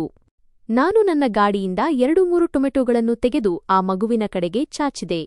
ಅವಳ ಜೊತೆಗಿದ್ದ ಹುಡುಗಿ ಗಾಬರಿಯಿಂದ ನನ್ನ ಕಡೆ ನೋಡಿದಳು. ನಂತರ ಅವಳು ನನಗೆ ಹೇಳಿದಳು, ನೀವು ಇದನ್ನು ವಾಪಸ್ ಇಟ್ಟುಕೊಳ್ಳಿ, ಏಕೆಂದರೆ ನನ್ನ ಹತ್ತಿರ ಈಗ ಹಣವಿಲ್ಲ. ನಾನು ನಿಮಗೆ ಏನನ್ನೂ ಕೊಡಲು ಸಾಧ್ಯವಿಲ್ಲ. ಅಷ್ಟರಲ್ಲಿ ಆ ಮಗು ನನ್ನಿಂದ ಟೊಮೆಟೊಗಳನ್ನು ಪಡೆದುಕೊಂಡಿತ್ತು. ನಂತರ ಆ ಹುಡುಗಿ ಆ ಮಗುವಿನ ಕೈಯಿಂದ ಟೊಮೆಟೊಗಳನ್ನು ಕಸಿದು ಮತ್ತೆ ನನ್ನ ಕಡೆಗೆ ಚಾಚಿದಳು. ಆ ಮಗು ಮತ್ತೆ ಅಳಲು ಶುರುಮಾಡಿತು. ಬಹುಶಃ ಹಸಿವು ಈಗ ಆ ಮಗುವಿನ ಸಹನೆಯ ಮೀರಿತ್ತು. ನಾನು ಮತ್ತೆ ಆ ಟೊಮೆಟೊಗಳನ್ನು ಮಗುವಿನ ಕೈಗಿಟ್ಟೆ ಮತ್ತು ಆ ಹುಡುಗಿಯ ಕಡೆ ನೋಡಿ ಹೇಳಿದೆ, ಪರವಾಗಿಲ್ಲ, ಇದು ಮಗು ತಾನೆ? ಅದನ್ನು ತೆಗೆದುಕೊಳ್ಳಲು ಬಿಡಿ. ನನಗೆ ಯಾವುದೇ ತೊಂದರೆಯಿಲ್ಲ. ನನ್ನ ಮಾತನ್ನು ಕೇಳಿ ಆ ಹುಡುಗಿಯ ಕಣ್ಣುಗಳಲ್ಲಿ ನೀರು ತುಂಬಿ ಬಂತು. ನಂತರ ಏನೋ ಯೋಚಿಸಿ ನಾನು ಆ ಹುಡುಗಿಗೆ ಹೇಳಿದೆ, ನಿಮಗೂ ಹಸಿವಾಗುತ್ತಿದ್ದರೆ ನಾನು ನಿಮಗೂ ಏನಾದರೂ ತಂದುಕೊಡಬಲ್ಲೆ. ಹಣದ ಯಾವುದೇ ತೊಂದರೆಯಿಲ್ಲ. ನನ್ನ ಈ ಮಾತನ್ನು ಕೇಳಿ ಆ ಹುಡುಗಿ ಜೋರಾಗಿ ಅಳಲು ಶುರುಮಾಡಿದಳು. ಅವಳು ಈ ರೀತಿ ಅಳುವುದನ್ನು ನೋಡಿ ನಾನು ತಕ್ಷಣ ಗಾಬರಿಗೊಂಡೆ, ಏಕೆಂದರೆ ಅವಳು ಈ ರೀತಿ ಬಿಕ್ಕಿ ಬಿಕ್ಕಿ ಅಳುತ್ತಾಳೆ ಎಂದು ನಾನು ಖಂಡಿತವಾಗಿಯೂ ನಿರೀಕ್ಷಿಸಿರಲಿಲ್ಲ. ಬಹಳ ಹೊತ್ತಿನ ನಂತರ ಆ ಹುಡುಗಿ ಸುಮ್ಮನಾದಳು ಮತ್ತು ನನಗೆ ಹೇಳಿದಳು, ನೀವು ನಿಜವಾಗಿಯೂ ನನಗೆ ಸಹಾಯ ಮಾಡಲು ಬಯಸುವುದಾದರೆ ದಯವಿಟ್ಟು ನನ್ನನ್ನು ನಿಮ್ಮ ಜೊತೆ ನಿಮ್ಮ ಮನೆಗೆ ಕರೆದುಕೊಂಡು ಹೋಗಿ. ಇನ್ನೂ ಸ್ವಲ್ಪ ಹೊತ್ತಿನಲ್ಲೇ ಕತ್ತಲಾಗುತ್ತದೆ, ಏಕೆಂದರೆ ಈಗ ಸಂಜೆಯಾಗುತ್ತಿದೆ ಮತ್ತು ಇದುವರೆಗೆ ನನಗೆ ತಲೆಮರೆಸಿಕೊಳ್ಳಲು ಎಲ್ಲಿಯೂ ಜಾಗ ಸಿಕ್ಕಿಲ್ಲ. ನನ್ನ ಗೌರವ ಸುರಕ್ಷಿತವಾಗಿಲ್ಲ. ಬೆಳಗಾಗುತ್ತಿದ್ದಂತೆಯೇ ನಾನು ನಿಮ್ಮ ಮನೆಯಿಂದ ಹೊರಟು ಹೋಗುತ್ತೇನೆ. ನಾನು ಹೌಹಾರಿ ಆ ಹುಡುಗಿಯ ಎಲ್ಲಾ ಮಾತುಗಳನ್ನು ಕೇಳುತ್ತಿದ್ದೆ. ನಾನು ಅವಳಿಗೆ ಕೇವಲ ತಿನ್ನಲು ಏನಾದರೂ ತಂದುಕೊಟ್ಟು ಸಹಾಯ ಮಾಡಬಹುದಿತ್ತು ಅಷ್ಟೇ. ಅದಕ್ಕಿಂತ ಹೆಚ್ಚಿನ ಸಹಾಯ ಮಾಡುವುದು ನನ್ನ ಕೈಲ ಇರಲಿಲ್ಲ. ಆದರೆ ಆ ಹುಡುಗಿ ನನ್ನ ಮುಂದೆ ಕೈ ಮುಗಿದು ಹೇಳಿದಳು, ನಿಮಗೂ ತಂಗಿಯರಿದ್ದಾರಲ್ಲವೇ? ಅವರ ಮೇಲೆ ಆಣೆ ಮಾಡಿ ಕೇಳುತ್ತಿದ್ದೇನೆ, ದಯವಿಟ್ಟು ನನ್ನನ್ನು ನಿಮ್ಮ ಜೊತೆಯಲ್ಲೇ ಕರೆದುಕೊಂಡು ಹೋಗಿ. ಇಲ್ಲಿ ನಾನು ಸುರಕ್ಷಿತವಾಗಿಲ್ಲ. ಅವಳ ಮಾತನ್ನು ಕೇಳಿ ನಾನು ಆಲೋಚನೆಯಲ್ಲಿ ಬಿದ್ದೆ ಮತ್ತು ನನಗೆ ಆ ಹುಡುಗಿಯ ಮೇಲೆ ಕರುಣೆ ಕೂಡ ಬಂತು. ಒಂದು ವೇಳೆ ನಾನು ಇವಳನ್ನು ಇಲ್ಲೇ ಹೀಗೆ ಬಿಟ್ಟು ಹೋದರೆ ಮತ್ತು ನಂತರ ಈ ಹುಡುಗಿಯ ಜೊತೆ ಏನಾದರೂ ಅನಾಹುತ ನಡೆದರೆ ಅದಕ್ಕೆ ನಾನೇ ಜವಾಬ್ದಾರನಾಗುತ್ತೇನೆ ಎಂದು ಯೋಚಿಸಿದೆ. ನಾನು ಅದೇ ಕ್ಷಣದಲ್ಲಿ ನಿರ್ಧರಿಸಿದೆ, ನಾನು ಈ ಹುಡುಗಿಯ ರಕ್ಷಣೆ ಮಾಡುತ್ತೇನೆ ಮತ್ತು ಇದೇ ಕಾರಣಕ್ಕೆ ನಾನು ಅವಳನ್ನು ನನ್ನ ಜೊತೆ ಮನೆಗೆ ಕರೆತಂದೆ. ನಾನು ಆ ಹುಡುಗಿ ಮತ್ತು ಸಣ್ಣ ಮಗುವನ್ನು ಮನೆಗೆ ಕರೆದುಕೊಂಡು ಬಂದಾಗ ನನ್ನ ತಾಯಿ ಮತ್ತು ತಂಗಿಯರು ಆಶ್ಚರ್ಯದಿಂದ ಆ ಹುಡುಗಿ ಮತ್ತು ಮಗುವನ್ನು ನೋಡತೊಡಗಿದರು. ನಾನು ನನ್ನ ತಂಗಿಗೆ ಹೇಳಿದೆ, ಹೋಗಿ ತಿನ್ನಲು ಏನಾದರೂ ತಗೊಂಡು ಬಾ ಮತ್ತು ಇವರಿಬ್ಬರಿಗೂ ತಿನ್ನಲು ಏನಾದರೂ ಕೊಡು. ಅಮ್ಮ ಅಚ್ಚರಿಯಿಂದ ಆ ಹುಡುಗಿಯನ್ನು ನೋಡುತ್ತಿದ್ದರು. ನನ್ನ ತಂಗಿ ಅವರಿಬ್ಬರನ್ನೂ ಕರೆದುಕೊಂಡು ಒಳಗೆ ಹೋದಳು. ನಂತರ ನಾನು ಅಮ್ಮನಿಗೆ ಎಲ್ಲಾ ವಿಷಯವನ್ನೂ ತಿಳಿಸಿದೆ, ಹೇಗೆ ಆ ಹುಡುಗಿ ಮಧ್ಯಾಹ್ನದಿಂದ ಇದುವರೆಗೆ ರಸ್ತೆಯಲ್ಲೇ ನಿಂತಿದ್ದಳು ಎಂದು. ಈಗ ರಾತ್ರಿಯಾಗುತ್ತಿತ್ತು. ಇಂತಹ ಸಮಯದಲ್ಲಿ ಅವಳಿಗೆ ಏನಾದರೂ ತೊಂದರೆಯಾಗಿದ್ದರೆ ಗತಿಯೇನು? ಆದರೆ ಅಮ್ಮ ನನ್ನ ಮಾತನ್ನು ಕೇಳಿ ಹೇಳಿದರು, ನಮಗೆ ಈ ಹುಡುಗಿ ಯಾರೆಂದೂ ಗೊತ್ತೂ ಇಲ್ಲ. ಸುಮ್ಮನೆ ಯಾವುದಾದರೂ ತೊಂದರೆ ನಮ್ಮ ಮನೆಗೆ ಬಾರದಿರಲಿ. ಈ ಹುಡುಗಿ ಯಾರು, ಎಲ್ಲಿಂದ ಬಂದಿದ್ದಾಳೆ ಎಂದು ನಮಗೆ ಏನೂ ತಿಳಿದಿಲ್ಲ. ಈ ಹುಡುಗಿ ತಾನೇ ಹೇಳುತ್ತಿದ್ದಾಳೆ ತನ್ನ ಗೌರವ ಸುರಕ್ಷಿತವಾಗಿಲ್ಲ ಎಂದು. ಅಮ್ಮನ ಮಾತನ್ನು ಕೇಳಿ ನಾನು ಇನ್ನೂ ಹೆಚ್ಚು ಚಿಂತಿತನಾದೆ. ಆದರೆ ನಾನು ಮತ್ತೆ ಅವರಿಗೆ ಹೇಳಿದೆ, ಕನಿಷ್ಠ ಇಂದಿನ ಒಂದು ರಾತ್ರಿ ಇವಳು ಇಲ್ಲೇ ಇರಲಿ. ನಂತರ ಬೆಳಿಗ್ಗೆ ಏನಾಗುತ್ತದೆ ಎಂದು ನೋಡೋಣ. ನಾಳೆ ಬೆಳಿಗ್ಗೆ ಇವಳ ಮನೆಯವರ ವಿಳಾಸ ತಿಳಿದುಕೊಂಡು ಅಲ್ಲಿಗೆ ತಲುಪಿಸೋಣ. ನನ್ನ ಮಾತನ್ನು ಕೇಳಿ ಅಮ್ಮ ಆ ಸಮಯದಲ್ಲಿ ಸುಮ್ಮನಾದರು. ಆದರೆ ಅವರ ಮುಖದಲ್ಲಿ ಚಿಂತೆಯ ಗೆರೆಗಳು ಸ್ಪಷ್ಟವಾಗಿ ಕಾಣಿಸುತ್ತಿದ್ದವು. ಆ ಹುಡುಗಿ ನನ್ನ ತಂಗಿಯರ ಕೋಣೆಯಲ್ಲಿ ಆ ಮಗುವಿನೊಂದಿಗೆ ಮಲಗಿದ್ದಳು. ನಾನು ಕೂಡ ಮಲಗಲು ನನ್ನ ಕೋಣೆಗೆ ಹೋದೆ. ಆದರೆ ಸ್ವಲ್ಪ ಸಮಯದ ನಂತರ ನನಗೆ ಎಚ್ಚರವಾಯಿತು. ನಾನು ನನ್ನ ಹಾಸಿಗೆಯ ಮೇಲೆ ಮಲಗಿ ಯೋಚಿಸುತ್ತಿದ್ದೆ. ಇದ್ದಕ್ಕಿದ್ದಂತೆ ನನಗೆ ಯಾಕೆ ಎಚ್ಚರವಾಯಿತು? ಇದುವರೆಗೆ ನನಗೆ ತುಂಬಾ ನಿದ್ದೆ ಬರುತ್ತಿತ್ತು. ಇದನ್ನೆಲ್ಲ ಯೋಚಿಸುತ್ತಿರುವಾಗಲೇ ನನ್ನ ಕಿವಿಗೆ ಗಲಾಟೆಯ ಸದ್ದು ಕೇಳಿಸಿತು. ನಾನು ನನ್ನ ಜಾಗದಿಂದ ಎದ್ದು ಹೊರಗೆ ಅಂಗಳಕ್ಕೆ ಬಂದಾಗ ಯಾರೋ ನನ್ನ ಮನೆಯ ಬಾಗಿಲನ್ನು ತುಂಬಾ ಜೋರಾಗಿ ಬಡಿಯುತ್ತಿದ್ದರು ಮತ್ತು ಹೊರಗಿನಿಂದ ಪೊಲೀಸ್ ಗಾಡಿಯ ಸೈರನ್ ಶಬ್ದ ಕೂಡ ಕೇಳಿಸುತ್ತಿತ್ತು. ಇದನ್ನು ಕೇಳಿದ ತಕ್ಷಣ ನನ್ನ ಕಾಲ ಕೆಳಗಿನ ನೆಲವೇ ಸರಿದಂತಾಯಿತು.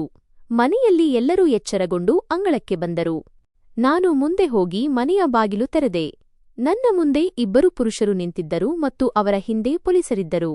ಆ ಇಬ್ಬರು ವ್ಯಕ್ತಿಗಳು ನನ್ನನ್ನು ತಳ್ಳಿ ನನ್ನ ಮನೆಯೊಳಗೆ ಬಂದರು. ಅವರಲ್ಲಿ ಒಬ್ಬ ವ್ಯಕ್ತಿ ನನ್ನ ಕಾಲರ್ ಹಿಡಿದು ಕೇಳಿದನು, ಎಲ್ಲಿದ್ದಾಳೆ ನನ್ನ ಮಗಳು ಎಂದು. ನಾನು ಆ ವ್ಯಕ್ತಿಯ ಮುಖವನ್ನು ನೋಡುತ್ತಿದ್ದಾಗಲೇ ಈ ಗದ್ದಲದ ನಡುವೆ ಆ ಹುಡುಗಿ ಕೂಡ ತನ್ನ ಕೋಣೆಯಿಂದ ಹೊರಗೆ ಬಂದಳು ಮತ್ತು ಅಳುತ್ತಾ ಆ ವ್ಯಕ್ತಿಯನ್ನು ಅಪ್ಪಿಕೊಂಡಳು. ಆ ವ್ಯಕ್ತಿ ತಕ್ಷಣ ನನ್ನನ್ನು ಬಿಟ್ಟು ಆ ಹುಡುಗಿಯನ್ನು ತಬ್ಬಿಕೊಂಡನು. ಆ ವ್ಯಕ್ತಿ ಆ ಹುಡುಗಿಗೆ ಹೇಳಿದನು, ಎಲ್ಲಿಗೆ ಹೋಗಿದ್ದೆ ನನ್ನ ಮಗಳೇ? ನಿನ್ನನ್ನು ಎಷ್ಟು ಹೊತ್ತಿನಿಂದ ಹುಡುಕುತ್ತಿದ್ದೇನೆ ಗೊತ್ತಾ? ಆ ಹುಡುಗಿ ಅಳುತ್ತಾ ಅವನಿಗೆ ಎಲ್ಲಾ ವಿಷಯವನ್ನು ತಿಳಿಸಿದಳು. ಆ ಹುಡುಗಿಯ ಗಂಡ ಅವಳನ್ನು ಮಾರಾಟ ಮಾಡಲು ಪ್ರಯತ್ನಿಸಿದ್ದನು. ಹುಡುಗಿ ಹೇಗಾದರೂ ಮಾಡಿ ತನ್ನ ಪ್ರಾಣ ಉಳಿಸಿಕೊಂಡು ಅಲ್ಲಿಂದ ಓಡಿಹೋಗಿದ್ದಳು. ಅವಳು ತನ್ನ ಮನೆಗೆ ಕೂಡ ಹೋಗಲು ಸಾಧ್ಯವಾಗುತ್ತಿರಲಿಲ್ಲ, ಏಕೆಂದರೆ ಅವಳ ಗಂಡ ಅವಳ ಮನೆಯ ದಾರಿಯಲ್ಲಿ ತನ್ನ ಜನರನ್ನು ನಿಲ್ಲಿಸಿದ್ದನು.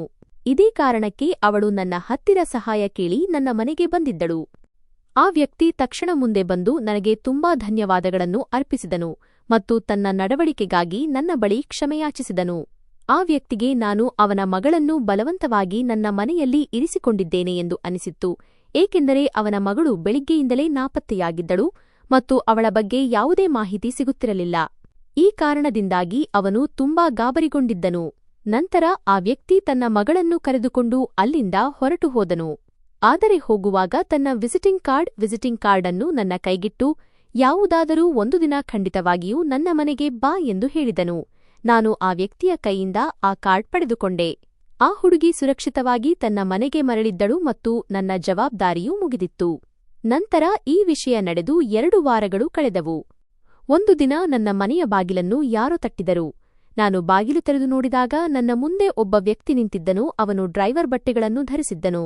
ಆ ಡ್ರೈವರ್ ಆ ಹುಡುಗಿಯ ತಂದೆಯ ಹೆಸರನ್ನು ಹೇಳಿ, ಸಾಹೇಬರು ನಿಮಗಾಗಿ ಗಾಡಿ ಕಳುಹಿಸಿದ್ದಾರೆ ಮತ್ತು ನಿಮ್ಮನ್ನು ಭೇಟಿಯಾಗಲು ಕರೆದಿದ್ದಾರೆ ಎಂದು ಹೇಳಿದನು. ನನಗೆ ತುಂಬಾ ಆಶ್ಚರ್ಯವಾಯಿತು. ಅಂತಹ ಶ್ರೀಮಂತ ವ್ಯಕ್ತಿ ನನ್ನನ್ನು ಮತ್ತೆ ಯಾಕೆ ಭೇಟಿಯಾಗಲು ಬಯಸುತ್ತಿದ್ದಾರೆ? ಆದರೆ ನಾನು ಆ ಡ್ರೈವರ್ ಜೊತೆಗೆ ಹೊರಟೆ.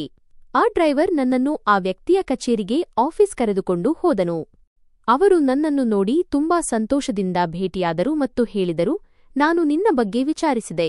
ಇಷ್ಟೊಂದು ಓದಿದ್ದರೂ ನೀನು ಇನ್ನು ಯಾಕೆ ನಿರುದ್ಯೋಗಿಯಾಗಿದ್ದೀಯಾ?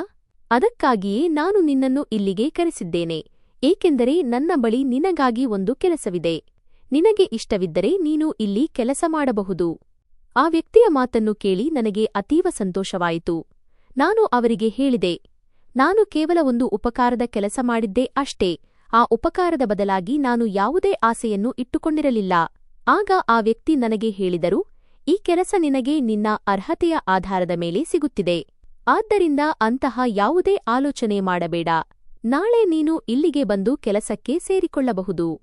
ನಾನು ಆ ಕಚೇರಿಯಿಂದ ಹೊರಬಂದಾಗ ತುಂಬಾ ಸಂತೋಷದಿಂದ ಮತ್ತು ನೆಮ್ಮದಿಯಿಂದ ತುಂಬಿದ್ದೆ.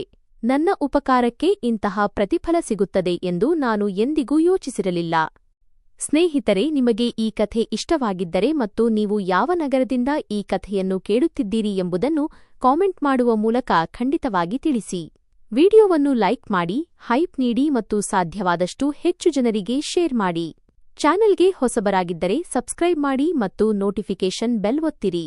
ಇದರಿಂದ ಮುಂದಿನ ಅಪ್ಡೇಟ್ ನಿಮಗೆ ಮೊದಲು ಸಿಗುತ್ತದೆ. ಗಮನಿಸಿ, ಈ ಕಥೆಯು ಸಂಪೂರ್ಣವಾಗಿ ಕಾಲ್ಪನಿಕವಾಗಿದೆ. ಇದರ ಎಲ್ಲಾ ಪಾತ್ರಗಳು, ಘಟನೆಗಳು ಮತ್ತು ಸಂದರ್ಭಗಳು ಲೇಖಕನ ಕಲ್ಪನೆಯನ್ನು ಆಧರಿಸಿವೆ. ಯಾವುದೇ ವ್ಯಕ್ತಿ, ಸ್ಥಳ, ಸಂಸ್ಥೆ ಅಥವಾ ಘಟನೆಯೊಂದಿಗೆ ಇದರ ಯಾವುದೇ ನೇರ ಅಥವಾ ಪರೋಕ್ಷ ಸಂಬಂಧವು ಕೇವಲ ಕಾಕತಾಳೀಯ ಎಂದು ತಿಳಿಯತಕ್ಕದ್ದು. ಈ ಕಥೆಯ ಉದ್ದೇಶ ಕೇವಲ ಮನರಂಜನೆ ಮತ್ತು ಒಂದು ಸಕಾರಾತ್ಮಕ ಸಂದೇಶವನ್ನು ನೀಡುವುದಾಗಿದೆ. ಯಾರ ಭಾವನೆಗಳು, ನಂಬಿಕೆಗಳು ಅಥವಾ ನೈಜ ಜೀವನದ ಪರಿಸ್ಥಿತಿಗಳಿಗೆ ಧಕ್ಕೆ ತರುವುದಲ್ಲ. ಧನ್ಯವಾದಗಳು.